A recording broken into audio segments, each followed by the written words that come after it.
Comenzamos con el tema número 4, técnicas de cohesión. La cohesión no es más que la medida cualitativa de cuán estrechamente relacionados están los elementos internos de un módulo. O sea, cohesión, ¿no es cierto? ¿Cuán relacionados están los módulos? Aquí estamos hablando ya de técnicas de programación, prácticamente técnicas de programación o de diseño, etcétera, etcétera. ¿Ok? Hay diferentes técnicas de cohesión que podemos trabajar. Y entre esas técnicas, hay diferentes técnicas de cohesión con las que se puede trabajar.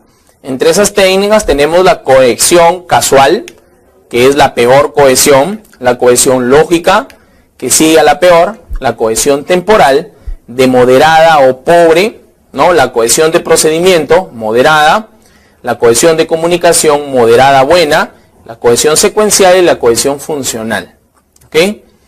La cohesión casual ocurre cuando existe poca o ninguna relación entre los elementos. La idea es que tiene que haber más relación entre los módulos de programación. Y esos módulos tienen que ser lo más funcionales posible, ¿no es cierto? ¿No? Pero cuando no hay poca o nada relación, es decir, los códigos están repetidos, ya sea entre módulos o entre clases, si es que estamos hablando de la programación orientada a objetos, pues entonces se considera una cohesión casual, que esa es la peor. ¿Ok? Porque los módulos pues no se pueden llamar entre sí, la cosa es que haya la mayor cohesión posible. Entonces la cohesión casual establece un punto cero en la escala de cohesión, o sea, es la más pobre, digamos, la más pobre. Es muy difícil encontrar módulos, ahora la cohesión casual, continuación, es muy difícil encontrar módulos puramente casuales. Puede aparecer como resultado de la modularización, ¿no es cierto?, de un programa ya escrito, o sea, la generación de módulos de un programa, en el cual el programador encuentra una determinada secuencia de instrucciones que se repiten de forma aleatoria y decide, por tanto, agruparlas en una subrutina. En una rutina, en un módulo, en un procedimiento o en un método, como llamamos aquí, ¿no?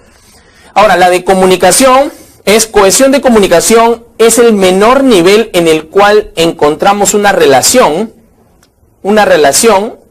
entre los elementos de procesamiento que están intrínsecamente dependientes del problema, ¿no es cierto? Entonces, ninguno de los niveles, recordemos, ninguno de los niveles de cohesión discutidos previamente está fuertemente vinculado a una estructura de problema en particular.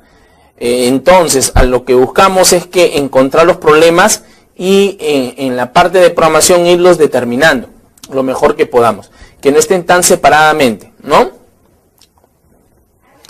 Secuencial, en cambio, es el siguiente nivel, el de cohesión en la escala es la asociación secuencial, ¿no es cierto? En ella los datos de salida, o sea, los resultados de un elemento de procesamiento sirven como datos de entrada al siguiente elemento de procesamiento. A veces se suele usar esto, ¿no? Datos de entrada o los datos de salida alimentan a otro. Pero entonces, si aquí puede haber un único punto de quiebre también, ¿no? Si es que esos datos de salida no llegan, si el módulo inicial se malogra, entonces los otros datos del otro módulo también no va a tener ninguna alimentación y puede haber un punto de quiebre de todo el sistema, ¿no? Si hubieran 10 módulos que están relacionados, ¿no?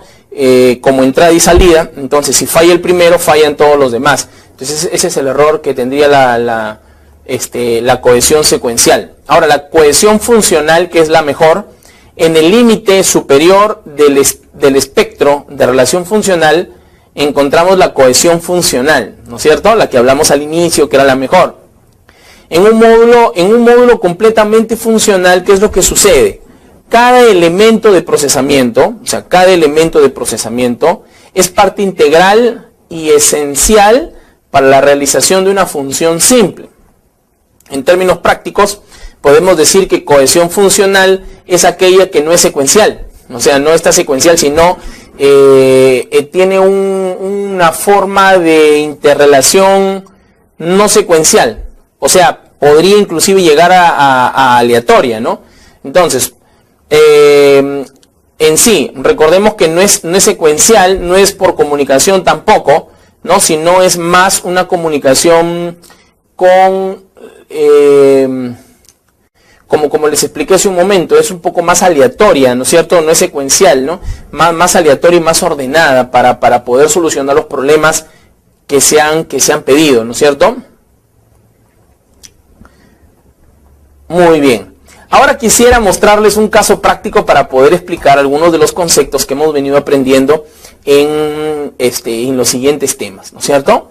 Ahora, lo que vamos a hacer es, vamos a manejar algunas de las técnicas. Vamos a suponer que ahora tenemos un sistemita o queremos aplicar, se nos ha contratado para poder diseñar un sistemita de notas, un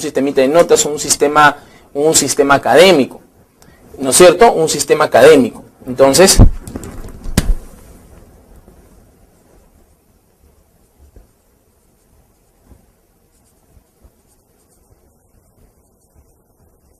¿ok? Un sistema académico. Primero, como modelado del negocio, recordemos que lo primero que tenemos que hacer es saber cómo funciona actualmente la empresa. O sea, cómo son sus requerimientos, antes de ver los requerimientos, inclusive cómo es su modelado, el modelado de negocio, el diagrama de actividades, cómo son las actividades. Esto se grafica utilizando un diagrama de flujo. Si yo quiero ver del sistema académico cómo son sus actividades, recordemos que tengo que comenzar con un inicio, o si no quiero inicio, hay una forma bien interesante de trabajar, donde yo defino los actores prácticamente, aquí no serían los actores, sino las personas que interactúan aquí. De hecho, que estaría el profesor, ¿no es cierto? El profesor, estaría también el alumno, si hay un ente coordinación dentro de la empresa, ¿no? Coordinación sería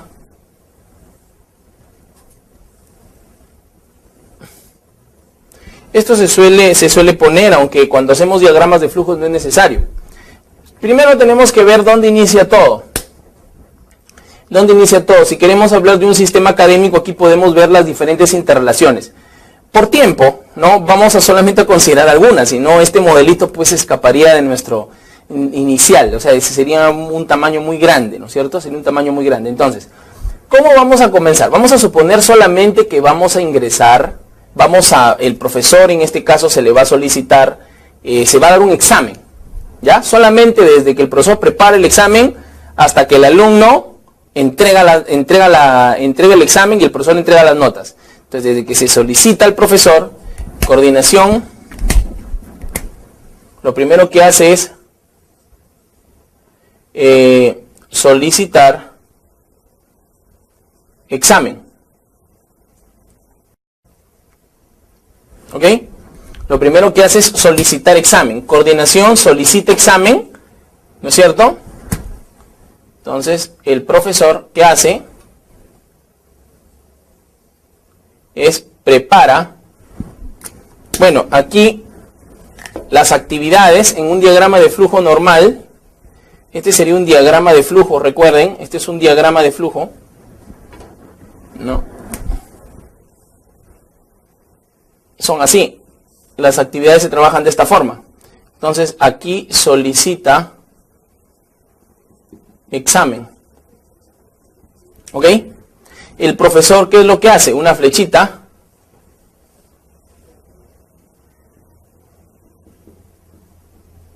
Prepara el examen,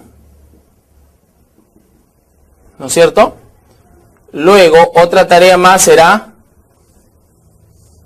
entregar examen. Entregar. Este sería el modelo de negocio, ¿no? ¿Cómo funciona ahorita la empresa? Entonces, entregar examen, ¿no? Y aquí se podría generar un archivito, ¿no? Un archivito, entregar examen, que sería el examen preparado, ¿no? Este sería el examen. ¿Ok? Entonces, primero solicito el examen, el profesor prepara el examen. Es simple, ¿no? Porque podríamos suponer que el profesor tiene diferentes cursos, podríamos hacer relación con un rombo, podríamos hacer realmente bastantes cosas acá. pero vamos a suponer de la forma más sencilla. Solicita el examen, el profesor prepara el examen, luego entrega el examen, ¿no? Ahora, luego de ello, una vez que entrega el examen, el profesor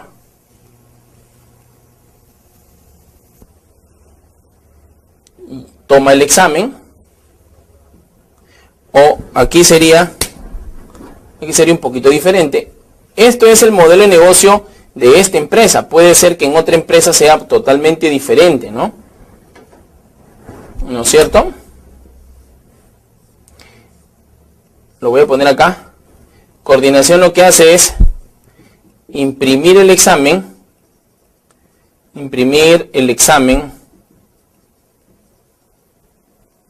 para los alumnos.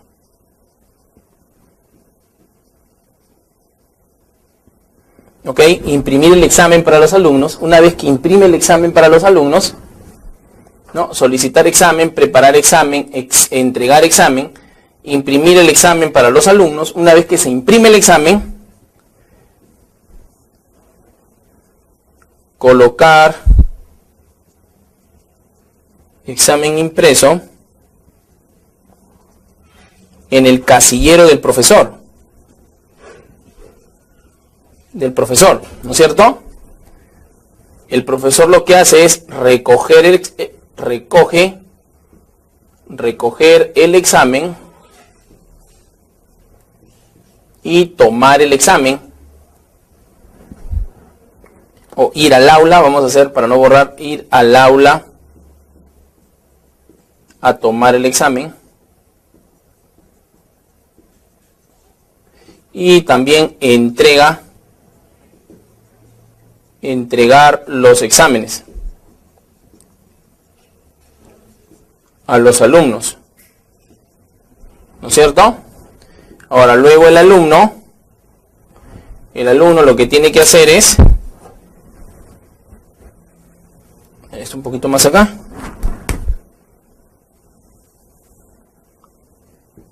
ok, el alumno lo que tiene que hacer ahora es, acá,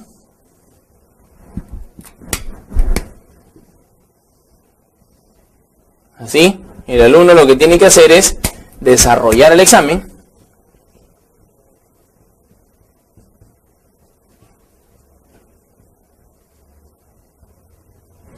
ok, el alumno ahora lo que tiene que hacer es desarrollar el examen, luego entregar el examen al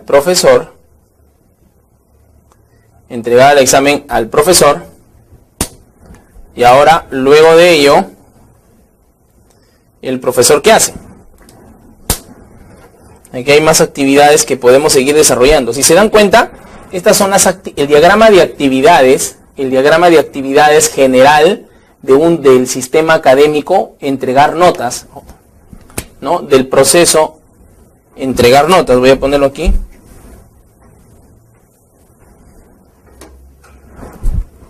Del proceso, vamos a decirle preparar examen o tomar examen. Mejor. Esto solamente es de tomar examen.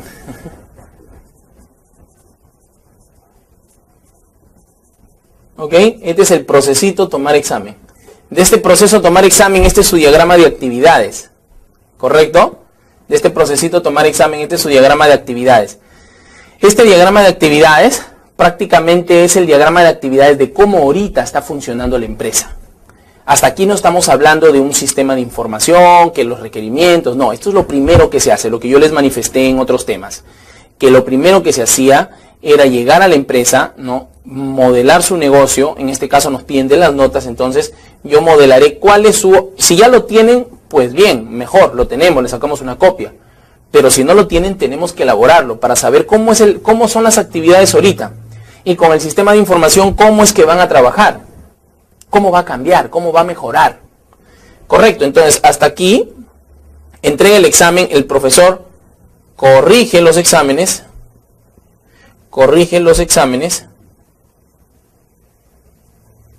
corrige los exámenes y se los entrega a los alumnos. Y se los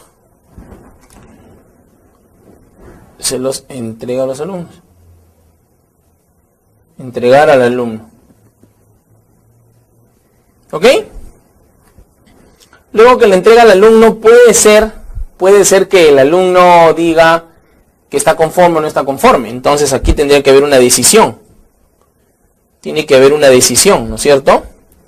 ¿Está conforme? Está conforme con su nota. Está conforme con su nota. Entonces aquí, de estos palitos que ven, pueden salir las decisiones de sí o si no. Si está conforme con su nota, entonces, bueno, aquí donde comenzó todo, tendría que comenzar el inicio, ¿no? Inicio, todo comienza ahí. Y si está conforme con su nota, entonces fin. ¿No? Terminó. Y esto es si es sí. Y si es no, si no está conforme con su nota, entonces tendré que hacer un conjunto de actividades y solicitar a coordinación, información, etcétera, etcétera, entregar el examen, pero ya no nos alcanza espacio para poder diagramar el resto del diagrama de actividades. Entonces, este es el diagrama de actividades del negocio. Es cómo funciona actualmente el negocio. ¿Ok? Es cómo funciona actualmente el negocio. Ahora bien, una vez que tenemos esto, aquí si estamos observando acá en esta parte, hay varias cosas que todavía no les he dicho, ¿no? Por ejemplo, este cuadradito, ¿qué significa? Eso significa actividad. ¿Esto qué significa? Decisión. Como cuando ustedes aprendieron diagramas de flujos en primer ciclo y les enseñaban a diseñar un diagrama de flujo y tenían una condicional de sí o no, ya esta es la condicional. Cada vez que ustedes tengan decisiones de tomar o ir por un camino o ir por el otro, tienes que hacer un rombo. Como si estás conforme con tu nota, entonces ya estás contento, ¿no? Pero si no estás conforme, tienes que hacer un conjunto de actividades más.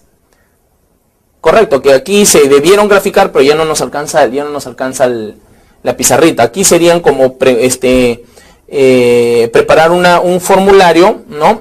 O llenar un acta o un formulario de que no está conforme. El profesor tiene que volver a recalificar, ¿no es cierto? Se presenta una solicitud a coordinación llama al profesor, el profesor recalifica y si es correcto se le cambia su nota al alumno. Y ahí terminó el proceso, ¿no?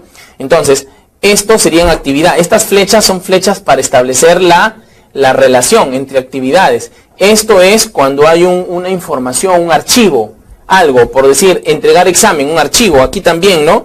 Entregar al alumno, entregar examen al alumno. Aquí se genera tu archivo, ¿no?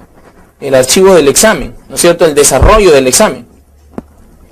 ¿Correcto? Y esto se tiene que ir graficando cada vez que encontremos esos aspectos. Y estas son las decisiones, ¿no? Y listo, este es el inicio y este es el fin.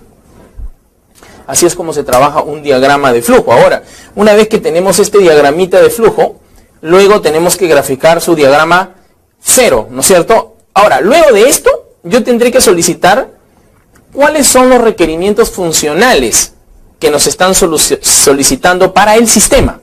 Recordemos que esto es lo que el negocio tiene ahora. Es cómo trabaja. ¿No es cierto? Es la forma como trabaja ahorita el negocio. Lo siguiente que tenemos que hacer es graficar los requerimientos funcionales y no funcionales del cliente. Imagínense que ya conversé con el cliente. Ya tengo este gráfico, el que tenía hace un momento que ya lo borré. Ya lo tengo diseñado, ya lo tengo diagramado, lo tengo en un papel, lo tengo en una herramienta case, en un diseño, no sé, en una herramienta de software, algo. O en mi papelito. Ya lo tengo graficado. Converso con el cliente. Le entrego, comienzo a sacar copia de todos los formatos que ellos tienen, cómo trabajan actualmente. Por ejemplo, estos formatos pueden ser... Si yo estoy hablando de sistemas de nota, una copia de un examen, una copia de una copia de un examen, de cómo es la programación de exámenes, cómo hacen, de repente si tienen un archivo Excel, imprimes la programación, del formato de notas, cómo se le pasa el formato de notas, el acta de notas, ¿no? cómo es un listado de asistencia, bueno, todas esas cosas que están interrelacionadas con estos sistemas. Esas copias, todos esos documentos, esos formatos, nosotros tenemos que sacar copias. Eso es clave importantísimo. Paralelamente en nuestras entrevistas tenemos que ir observando y apuntando algunas cosas. Siempre es bueno ir de a dos. A veces se sugiere que vaya una persona por ahorro de costos, pero siempre es bueno ir de a dos personas. Entonces, aquí tenemos que determinar algunos requerimientos. Para determinar los requerimientos, tenemos que preparar una ficha, ¿no?, para requerimientos funcionales.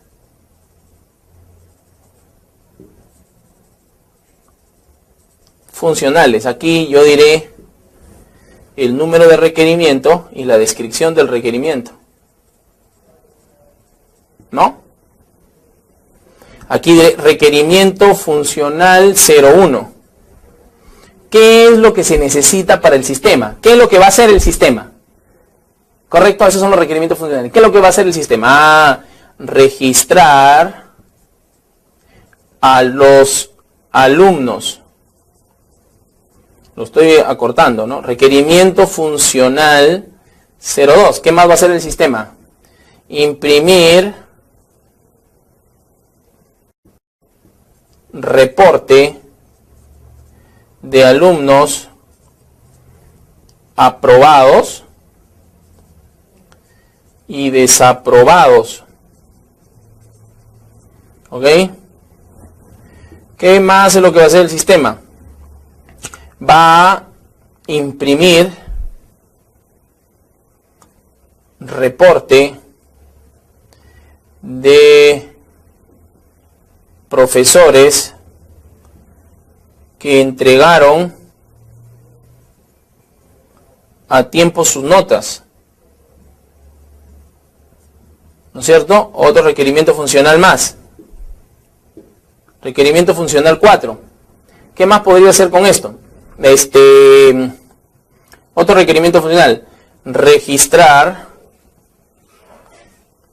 las notas de los alumnos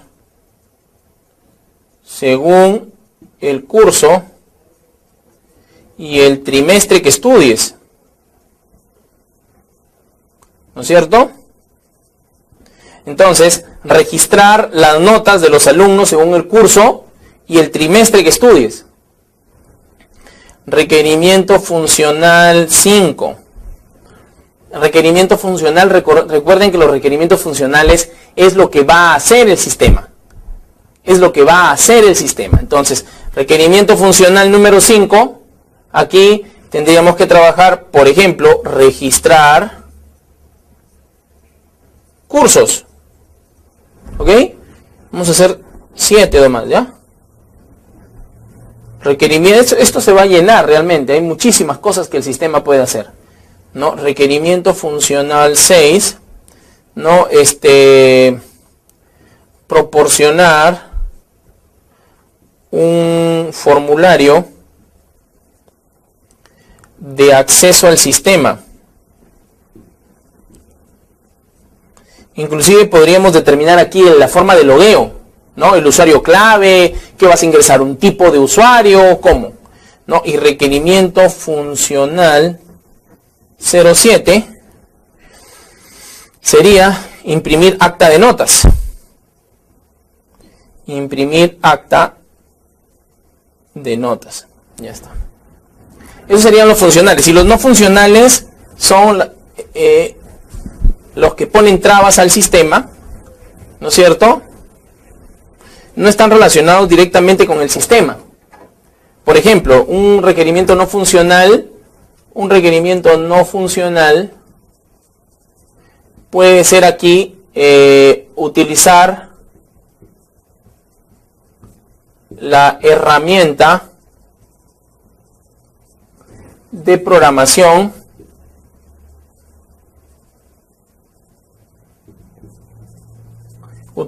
la herramienta de programación Java, o el sistema debe soportar todos los navegadores, por ejemplo. Esos son requerimientos no funcionales, debe soportar todos los navegadores. ¿Correcto? Estos son algunos de los requerimientos funcionales. Utilizar programación web, por ejemplo. Tiene que ser programado en programación web, no de escritorio. Son requerimientos no funcionales. Bien, entonces aquí en este tema hemos visto, en el tema práctico, hemos estado viendo cómo es que, qué es lo primero que hacemos. Entonces, repasando, ¿qué es lo primero que se hace? Modelado de negocio. Se grafica utilizando la metodología estructurada, por cierto. Entonces, se grafica todas las actividades con las cuales está relacionado el sistema en un diagrama de flujo general o en diagramas de flujos separados. Pero se estila que sean diagramas de flujos, un solo diagrama de flujo que represente todo o diferentes diagramas de flujos. Una vez que tienes ese diagrama de flujo, graficas los requerimientos funcionales y no funcionales de la aplicación, del sistema. Una vez que tengas los requerimientos funcionales, ya pasas al diagrama, al diagrama 0, ¿no? O diagrama de contexto, que ya hemos visto, y el diagrama, los diagramas de flujo de datos 1 y los detalles, ¿no es cierto? Si el DFD es muy grande, entonces sus procesos va a tener que ver varios niveles. Y si es muy pequeño, posiblemente haya mínimo 2 niveles. ¿Ok? Gracias.